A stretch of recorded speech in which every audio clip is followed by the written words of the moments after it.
What's up? It's Rowan here from Artist Mind Education with another episode of the weekly HSC Economic Stats Updates. In these videos, I share with you the key stats and headlines from around the domestic and global economy that you need to unlock a Band 6 in the HSC Eco course. In this episode, we're looking at all things monetary policy. Fresh off the press, cash rate decisions come in today. I'm going to be looking at what the decision is and why did the RBA make it, looking at the CPI and underlying inflation, monthly household spending, labour force, national accounts data, and more. So let's dive in and get started. So the key thing here is the cash rate target has been dropped. The RBA has made the decision to lower it to 4.1%.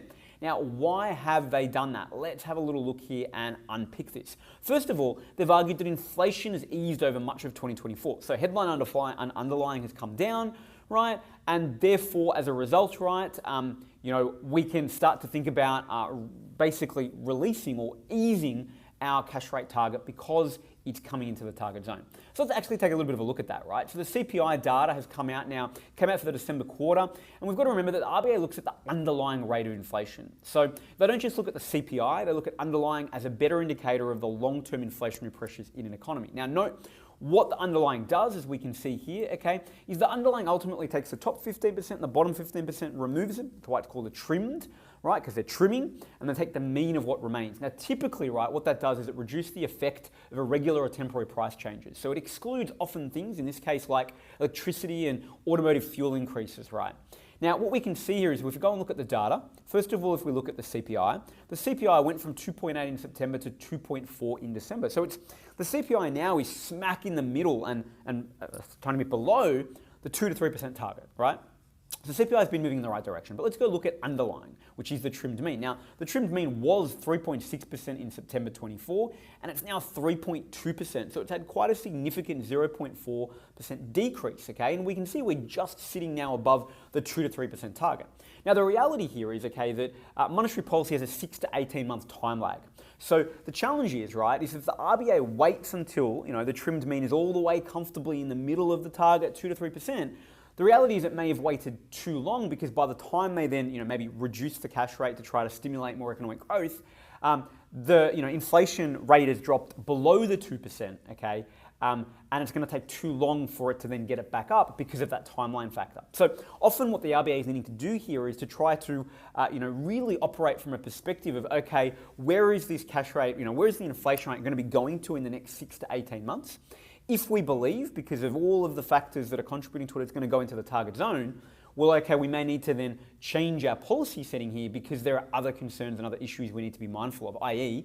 that the longer they keep the cash rate as high as it has been, right, the more downward pressure it places on economic growth, right, which creates issues, for just the overall economic performance of the Australian economy. And so they're obviously trying to balance, right, the fact that, okay, maybe now's the time, we can see it getting into the target zone, that we take the pressure off the cash rate so that we can let the Australian economy grow a little bit more. Now, let's go and take a look at what else they have to say. So they've said, okay, the Australian economy is expected to pick up, but it's unclear what will happen globally. And what they're really speaking to here first and foremost is we've got, the threat of tariffs from Trump and the US government. We've got, ongoing conflict in Ukraine, ongoing, conflict in the Middle East, and really throughout Europe at the moment, we've got a fair bit of unrest. We've got a lot of elections. It's a big election year, in Europe, and all of that brings just the risk of change and uncertainty. And so what they're trying to say is we think the Australian economy is, maybe turning a corner and doing okay here, but we're uncertain about what's coming. And so how do we create a little bit more economic growth here, encourage that economic growth to create a little bit of that buffer with that global uncertainty? Now, I think that the truth is, I think they're being a little generous in their description of where the Australian economy is at. And the reason I say that is if we go and have a look at the national accounts, this is for the September quarter, okay, we can go and have a look and we can see that, economic growth was 0.8% from September 23 to September 24. So the yearly growth there was under 1%, right? And if we look at GDP per capita, it was negative 1.5%. So, in prior episodes, I've talked about how our economic growth rates, are really the lowest, excluding, GFC and COVID since 1990. So we had some of the lowest economic growth rates, in really 30 years, right? A significant amount of time. And so I think it's arguable to say that the reason the RBA is also really looking at can we, as soon as possible, reduce that cash rate, right? Is because they're staring down the barrel of very, very lukewarm economic growth, okay? And if that cash rate remains higher for longer, it's arguable that economic growth rate may drop even further, to 0.5%, for example. And so we can see that they're trying to, I think, really balance their objectives. Of course, their two core objectives are, inflation and unemployment, right? But unemployment's, very good. But alongside that, their third objective, right, is also economic growth. And so we can sort of see that that's not that crash hot. Now, note, they have claimed that there is a bit of a recovery. And I think you've got to remember that this data is from September, okay, the September quarter. A household spending indicator was released for December. And look, it's an experimental estimate, as the ABS highlights here, as we can see.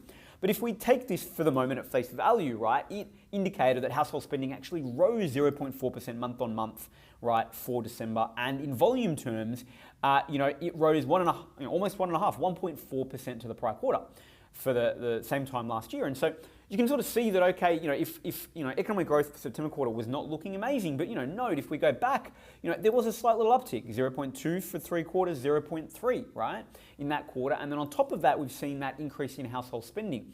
So you can sort of understand, therefore, okay, why the RBA is saying that, look, there are some signs of recovery in household spending and the economy in Australia. Now, signs, yes, but arguably, it's almost like you're trying to build a fire and there's just some embers, right? We've got some embers, and I think part of what the RBA is trying to do here by reducing the cash rate now is to try to blow on those and add a little bit of oxygen, right? To really try to turn that fire into something that's a little bit stronger in terms of economic growth for the Australian economy. Now, note, they do identify that the labour market is expected to remain strong, and that strong ongoing jobs growth and strong jobs market is hopefully going to support that ongoing economic recovery over the next couple of years, because we've got, hopefully some ongoing wage pressures, right, that come through there in a hopefully positive way, in the sense that they continue to, not have a particularly big inflationary pressure, but continue to try to provide increased real incomes for households, which lead to, that consumption growth that we need to drive, economic growth in Australia, given that consumption represents about 60% of aggregate demand. Now, we can go and take a look at this. If we go and look at the labour market data, this data came out for December 2024, okay? And so, it came out in January, but it's, the December period. We can see that unemployment remained at 4%, regardless of trend or seasonal adjusted. The interesting thing, though, is underemployment decreased, and we can see it decreased from 6.1 to 6, regardless of, seasonal adjusted or trend data we look at. So in other words, what we're saying is unemployment remained basement low 4%, and underemployment actually got better, right? So what that says is your underutilization rate actually improved. And so underutilization is simply unemployment plus underemployment. So it's now at 10% flat, which is very, very, very, very low. So we can see how, okay, here, what this really indicates is, that real strength ongoing in the labour market. So look, overall, right, the RBA has come to therefore that consideration that, well, because we expect, right, that the underlying inflation will sit into that 2 to 3% rate this year. We expect, okay, and we can see that here, okay. This here is, obviously that's the target bracket, right? This here is the trimmed mean inflation outcome, December 3.2. They are expecting that by June, that trimmed mean will be 2.7. So you could argue that really by March, probably, okay, it's likely for the March quarter, right, that we're seeing, which is very soon, okay, although that data won't come for a little while, we'll be seeing that trimmed mean, that underlying inflation into target. So it's really, I think, because of this, right, and then balancing the fact that, there's some global uncertainties, economic growth in Australia has been very low, right, that, they have really reduced that pressure on the cash rate. Now, final thing for us to consider here is, well, okay, ultimately, what impact might this have on other parts of our economy, i.e. the exchange rate, right? And so one of the things we want to briefly consider is what the interest rate differential is, right? Because remember, at the end of the day, one of the big drivers of the value of the Australian dollar is going to be interest rate differentials, i.e. the difference between the interest rate in Australia and other countries, particularly the United States. If we have a negative differential, i.e. our interest rate is less than other countries, i.e. the US, right, it's going to mean that, we're going to see less financial inflows to Australia because, they're going to want to put their money where they're going to attract a higher return, and we may see more financial outflows or capital flight, right, as capital in Australia basically, repositions itself, and takes it into the US or other countries with higher cash rates targeting that greater rate of return. Now, what we can have a look at is this here is, the US Fed's fund rate, interest rate, and we can see that, okay, like it's basically remaining at 4.5%, that has been dropping as well, right? And at 4.5%, Australia has just obviously dropped ours. We're 4.1. So we're going to continue to see that ongoing negative interest rate differential. Although, given that there's been these step reductions, right, that was happening here, we were arguably seeing that differential decrease. But now that we're also on a rate easing cycle, the interest rate differential is probably going to remain pretty similar because the US has also been on an easing cycle. And so we'll continue to see just that negative differential and that downward pressure on the value of the Australian dollar. So there you have it.